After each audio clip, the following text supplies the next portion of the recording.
धर्मरक्षक महावीर छत्रपती संभाजी महाराज भाग 1 हा चित्रपट जो आहे आज फायनली थिएटर्समध्ये जे आहे ते रिलीज झालेला आहे. तर या मूव्हीची कमाई किती होऊ शकते तेच आपण या व्हिडिओमध्ये जे आहे ते पाहूयात. तर तुम्ही हा व्हिडिओ नक्की शेवटपर्यंत पहा. तर आज फायनली हा मूव्ही जो आहे रिलीज झालेला आहे.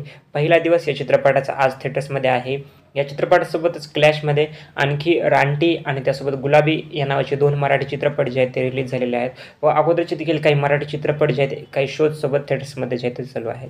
तर बाकीचे जे मराठी चित्रपट रिलीज झालेले आहेत त्यापेक्षा थोडेसे 2-4 शोज जास्त आहेत या चित्रपटाला मी असं म्हणेल आणि हमखास असायलाही पाहिजेत कारण की छत्रपती संभाजी महाराजांवरचा हा मूव्ही आहे.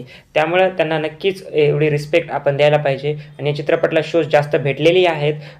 महाराष्ट्राबाहेर देखील बँगलोर असेल किंवा हैदराबाद असेल किंवा चेन्नई असेल या ठिकाणी काल मी शो चेक केले त्या ठिकाणी या चित्रपटाला जवळपास 1-1, 2-2 शोज जे आहेत ते देण्यात आलेले आहेत. आता पहिल्या दिवशी हा चित्रपट किती कमाई करू शकतो याचे जर प्रिडिक्शन करायला गेलं हा व्हिडिओ जो आहे मी माझे स्वतःचं मत सांगत आहे बघा की अंदाजे हा चित्रपट पहिल्या दिवशी एवढी कमाई करू शकतो. यापेक्षा जर जास्त कमाई केली तर नक्कीच चांगली गोष्ट आहे माझ्यासाठी आणि या चित्रपटाच्या मेकर्ससाठीही.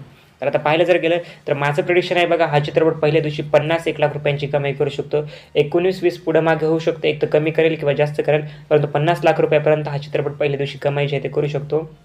माझं तर मत आहे 1 कोटीच्या पुढे 1-1.5 कोटींच्या घरात या चित्रपटाची कमाई जायला पाहिजे.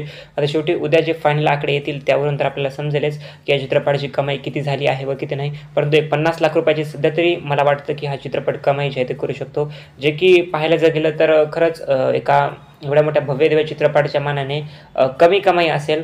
परंतु आता काय करता खरं जर बघायला गेलं तर चित्रपटाला आणखी शोज भेटायला पाहिजे होते. आणखी मोठ्या ग्रँड लेवलवरती रिलीज जे आहे ते भेटायला पाहिजे होतं आणि मेन म्हणजे की सोलो रिलीज भेटायला पाहिजे होतं.